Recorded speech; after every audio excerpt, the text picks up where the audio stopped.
Welcome back students. तो अब इस पार्ट में हम स्टार्ट करने वाले हैं बैंकिंग को काफ़ी डिटेल में पढ़ना। ठीक है। तो बैंकिंग सर्विसेज में अपने पास क्या सीखेंगे हम। सबसे पहले बैंक का हमें पता ही है, बहुत सारे बच्चे जो है वो गए हैं बैंक में, कभी कैश डिपॉजिट करने के लिए, कभी कैश विड्रॉवल करने के लिए। और हमें इतना भी पता है कि जो कैश हम डिपॉजिट कराते हैं उस पर हमें कुछ ना कुछ इंटरेस्ट मिलता है। इसके अलावा हमें कुछ पता है। The answer is maybe yes, maybe no. तो आज हम बैंकिंग को समझने वाले हैं काफ़ी डिटेल में। सबसे पहले हम आज सिर्फ इस सेशन में इंट्रोडक्टरी पार्ट देखेंगे कि बैंक एक्चुअल में करता क्या है, बैंक के क्या क्या डॉक्यूमेंट्स होते हैं, बैंक अपनी कमाई कैसे करता है, ये हम समझने वाले हैं इंट्रोडक्टरी पार्ट में। देन फिर हम टाइप्स ऑफ बैंक समझेंगे। बैंक के टाइप समझने के बाद एक कमर्शियल बैंक कैसे ऑपरेट करती है उसके बारे में हम समझने वाले हैं। एक कमर्शियल बैंक के जो बेनिफिट्स है वो बैंक को क्या होते हैं और कस्टमर को क्या होते हैं ये हम समझने वाले हैं। एक बिजनेसमैन को क्या होता है ये हम देखने वाले हैं। तो सबसे पहले हम देखते हैं कि हाउ बैंक ऑपरेट। बैंक के साथ आपको इंट्रोडक्शन कराते हैं। तो यहाँ पे अपने पास, चलो तुम्हें स्लाइड शो दिखाए। तो यहाँ अपने पास क्या है, कुछ बहुत सारे लोग हैं, कॉमन पीपल, हमारे जैसे आम जनता। इनके पास क्या है, सेविंग्स पड़ी है, जो कि घर पे ऐसे ही सड़ रही है, जिस पे भी कोई इंटरेस्ट नहीं आ रहा। तो इन्होंने क्या सोचा, चलो बैंक में डिपॉजिट कराया जाए। ठीक है। तो अब ये जो पैसा है, जो लोगों की सेविंग है, वो कहाँ पे आ चुकी, बैंक में।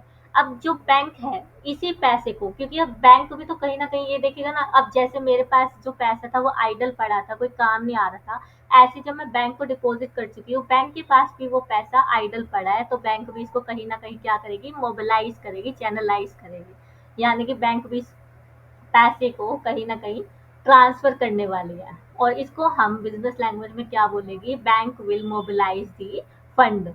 Bank will mobilise the fund. ध्यान रखना, bank will mobilise the fund. किसको, अब जो ये मनी है, सेम मनी, ये किसको दे देगी, बिजनेसमैन को दे सकती है, हाउस होल्ड को दे सकती है। अब जरूरी थोड़ी है कि हमेशा धंधा स्टार्ट करने वाले इंसान को ही, बिजनेस स्टार्ट करने वाले इंसान को ही पैसे की जरूरत हो। एक हाउस होल्ड को भी हो सकती है। मे बी उसको कार खरीदनी हो ईएमआई पे, या हो सकता है हाउसिंग लोन लेना हो। ठीक है। तो एक बिजनेसमैन को भी दे सकती है लोन, एक हाउस होल्ड को भी दे सकती है, एक कंपनी को भी दे सकती है, एक लीगल एंटिटी को वो क्या दे सकती है, एक लोन दे सकती है। अब जैसे ही जो ये पैसा बैंक ने मुझसे लिया था, मुझे क्या देगी, इंटरेस्ट देगी। अब जिसने इसको पैसा दिया, वो मतलब कि एडवांस किया, लोन एडवांस कर दिया, लोन को दे दिया, किसको, बिजनेसमैन या हाउस होल्ड को या फिर किसी लीगल एंटिटी को। इसको उससे क्या मिलेगा, इंटरेस्ट मिलेगा। अब यही इंटरेस्ट हो सकता है, बैंक ने मुझे प्रॉमिस किया था कि वो 5% इंटरेस्ट मुझे सेविंग अकाउंट पे देने वाली है। मैं हाइपोथेटिकल एग्जांपल ले रही हूँ, जो एक्चुअल रेट ऑफ इंटरेस्ट है वो वेरी कर सकता है बैंक टू बैंक। ठीक है। तो मेरे को प्रॉमिस किया गया था कि मुझे मेरे सेविंग बैंक अकाउंट का जो बैलेंस है उस पर 5% का इंटरेस्ट मिलेगा। और सामने बैंक ने किसी दूसरे को लोन दिया अपनी पॉकेट से, तो वो वहां पे लोन पे इंटरेस्ट चार्ज कर रही है 9%, सपोज। ठीक है।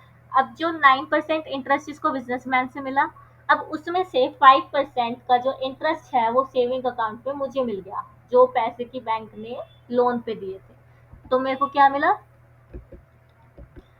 मेरे को भी क्या मिल गया, इंटरेस्ट मिल गया बैंक से। ठीक है। अब जो जो इंटरेस्ट बैंक को मिला बिजनेसमैन से, और जो इंटरेस्ट बैंक ने मुझे दिया सेविंग बैंक अकाउंट पे, उसके गैप को हम क्या बोलेंगे, बैंक की इनकम।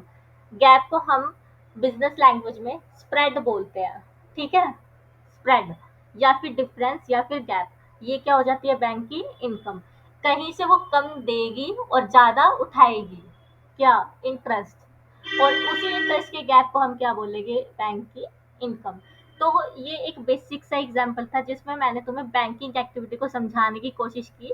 और इसी को हम क्या बोलते हैं, एक्सेप्टिंग द डिपॉजिट। जो ये लेफ्ट वाला पार्ट है, ये लेफ्ट वाला पार्ट, इसको बोलते हैं एक्सेप्टिंग द डिपॉजिट, और इसको बोलते हैं advancing the loan. Right side को क्या बोलेंगे, एडवांसिंग द लोन। ठीक है। अब आगे समझ, इस पर्टिकुलर डायग्राम में तुम्हें कोई दिक्कत है। अब अपने पास बुक में लैंग्वेज आने वाली है, bank will carry out the activity of accepting deposit and advancing loan. अब उस चीज को तुम अच्छे से समझ पाओगे। तो जहाँ पे मैंने लोगों से पैसा लिया था, वो पैसा भी हो सकता है, ठीक है, और कुछ सिक्योरिटीज भी हो सकती है, उनका गोल्ड भी हो सकता है।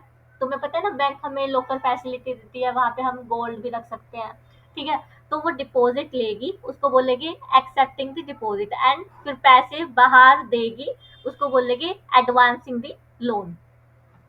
इसी चीज को अब हम बैंक के इंट्रोडक्शन पार्ट में बुक से पढ़ने वाले हैं। तो मेरे पास यहाँ पे आ जाओ। तो बैंकिंग में commercial bank are an important institution. Commercial bank यानी कि जो पैसे कमाने के लिए बैठे हैं। Institution of the economy for providing institutional credit to its customer. Credit देना, उधार देना, किसको? कस्टमर को। अब कस्टमर कौन हो सकता है? जैसे कि मैंने पीपीटी में भी तुम्हें दिखाया था, एक हाउस होल्ड भी हो सकता है, बिजनेसमैन भी हो सकती है, और एक कंपनी भी हो सकती है। मान लो मैंने अपने नाम पे कंपनी खोली, C Anjali Jain classes and company, तो मैं कंपनी के नाम पे लोन ले रही हूँ, यानी लीगल एंटिटी के नाम पे लोन ले रही हूँ। और मैंने तुम्हें बिजनेस को पढ़ाते हुए पहले ही बताया था कि जो एक कंपनी होती है और एक कंपनी का ओनर होता है, वो दोनों क्या होते हैं? सेपरेट होते हैं। और तुमने अकाउंट की फर्स्ट लाइन में ये पढ़ा होगा इंट्रोडक्शन में, the owner of the business and the business itself are separate entity, two separate entity, ठीक है। तो commercial bank are an important institution of the economy for providing institutional credit to its customer. A banking company in India is the one which transacts the business of banking. Banking company होती है India में जो कि banking business को चलाती है। कैसे? Which means accepting, यानी कि डिपॉजिट एक्सेप्ट करना, for the purpose of lending, accept करके उसको उधार दे देना, and investment of deposit of money from the public, public की मनी को लेना, जो कि क्या हो सकती है? Repayable on demand. जब मेरे पास पब्लिक आएगी, मुझे उसको पैसा देना पड़ेगा, वो क्या होता है? Repayable on demand. And withdrawal by cheque, draft and orders. और पैसे को निकाला भी जा सकता है, चेक से भी निकाला जा सकता है, ड्राफ्ट से भी निकाला जा सकता है, और बाय ऑर्डर भी निकाला जा सकता है, ठीक है। तो ये हमें बस ये बताया गया है इस पैराग्राफ में कि एक जो बैंकिंग कंपनी है वो इंडिया में बैंकिंग बिजनेस चलाती है, और उसमें क्या होता है? एक्सेप्ट करते हैं डिपॉजिट्स को, लोन को एडवांस एडवांस देते हैं लोन को, ठीक है। और साथ ही जो कि रिपेबल ऑन डिमांड भी हो सकता है, जब बोला जाएगा आपको तब वापस देना पड़ेगा। यहाँ पे जो पैसा है वो विड्रॉ कर सकते हैं चेक से भी, ड्राफ्ट से भी, ऑर्डर से भी, ठीक है। फिर उसके बाद in simple terms, a bank accepts money on deposits repayable on demand and also earn a margin of profit by lending the money। अब इस लाइन का क्या मतलब है? ये लाइन मैं तुम्हें पहले ही समझा चुकी हूँ कि जो बैंक है पहले एक्सेप्ट करेगी डिपॉजिट, उसको एडवांस कर देगी, एडवांस करने के बाद जो डिफरेंस होगा, जो मार्जिन होगा, जैसे मैंने तुम्हें 9% और 5% का लिया था, 5% वो मुझे दे रही थी इंटरेस्ट, और सामने वाले से लोन पे 9% ले रही थी, तो 4% का क्या हो गया? यहाँ पे मार्जिन हो गया, ठीक है। तो margin profit by lending money. A bank stimulates economy activity in the market by dealing in the money। It mobilise the saving of people, people की सेविंग को मोबिलाइज करती है, and make fund available to business, business को पैसा देती है, business financing their capital and revenue expenditure. अब business जो है उसको भी अपने एक्सपेंडिचर चलाने पड़ेगी ना, खर्चा करना पड़ेगा सर्विसेज देने के लिए, प्रोडक्ट्स को बेचने के लिए। तो मैन्युफैक्चरिंग बिजनेस में कैपेक्स भी हो सकता है, कैपेक्स मतलब कि कैपिटल एक्सपेंडिचर, और रिवेन्यू एक्सपेंडिचर तो हर एक बिजनेस में होता ही होता है, ठीक है। कैपेक्स में जैसे मेरा मैन्युफैक्चरिंग बिजनेस है, तो प्लांट एंड मशीनरी लगाने के लिए, जो गुड्स मैन्युफैक्चर करने हैं उसकी प्लांट एंड मशीनरी लगाने के लिए मुझे कैपिटल खर्चा करना पड़ सकता है। हो सकता है मेरे को बिजनेस खड़ा करने के लिए पहले बिल्डिंग भी चाहिए, लैंड भी चाहिए, वो खरीदने के लिए भी मुझे पैसा चाहिए, तो वो क्या होता है? मेरा कैपिटल एक्सपेंडिचर होता है, यानी huge investment in business is called capital expenditure. और रिवेन्यू एक्सपेंडिचर क्या होता है? मेरे पास जो रोजमर्रा खर्चा देना है मुझे, फॉर एग्जाम्पल मैंने अपने बिजनेस में एम्प्लॉयज को हायर किया हुआ है, और एम्प्लॉयज की मुझे क्या देनी है? मंथली सैलरी देनी है, तो वो क्या हो गया मेरे पास? रिवेन्यू एक्सपेंडिचर हो गया। या फिर फॉर एग्जाम्पल मैंने हाउस कीपिंग वाले लोगों को पैसा दिया, वो तुम्हारा रिवेन्यू एक्सपेंडिचर हो गया, ठीक है।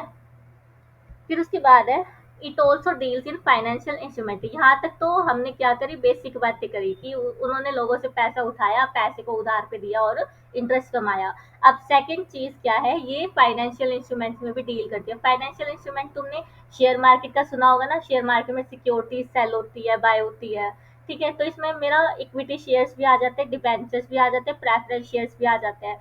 ये हर तरीके के मेरे पास क्या है, फाइनेंशियल इंस्ट्रूमेंट है, गारंटीज मैंने दी है किसी के बिहाफ पे। मान लो मेरे रिलेटिव ने क्या किया है, एक लोन लिया है, और लोन के बदले मैंने उस बैंक को क्या दिया, गारंटी, तो वो मुझे एक डॉक्यूमेंट ऑफ गारंटी देके, वो भी क्या है मेरे पास एक फाइनेंशियल इंस्ट्रूमेंट है। तो it also deals in financial instrument and provide financial services for a price. अब कोई भी, मतलब जो कमर्शियल बैंक है, वो प्रॉफिट कमाने के लिए बैठी है, फ्री में तो सर्विसेज देगी नहीं, कोई ना कोई चार्जेस तुमसे ज़रूर लेगी। और उस चार्जेस को हम क्या नाम देते हैं, इंटरेस्ट, डिस्काउंट और कमीशन।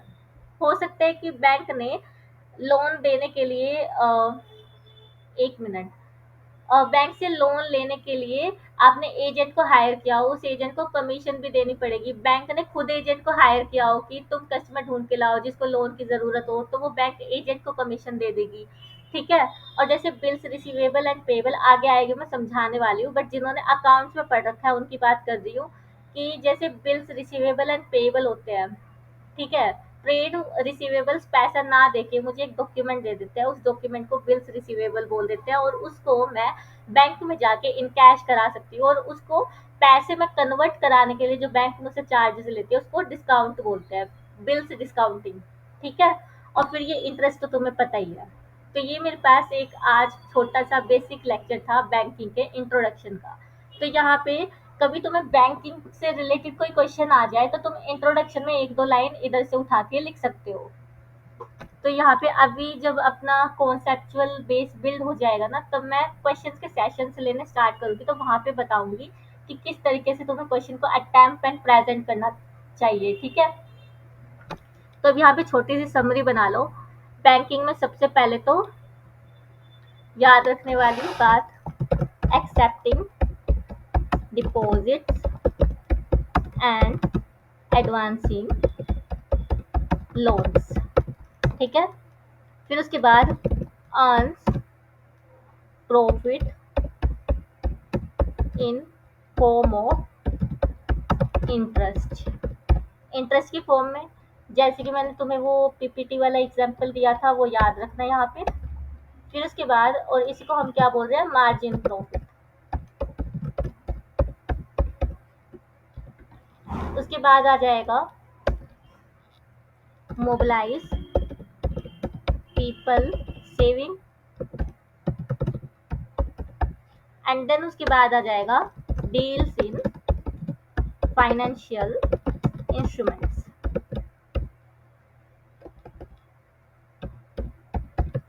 ये अपने पास एक छोटी सी समरी हो गई। अगर किसको पूरा पैराग्राफ ना पढ़ना हो तो वो यहाँ से भी इसको रेफर कर सकते हैं। ठीक है। तो यहाँ पे अपना बैंकिंग का इंट्रोडक्शन हो जाता है खत्म। Then in next session we will be covering the types of banks. Banks को कवर करने वाले हैं हम। ठीक है। Types of bank. तो यहाँ खत्म करते हैं अपने सेशन को। होप यहाँ पे कॉन्सेप्ट बिल्ड हुआ होगा।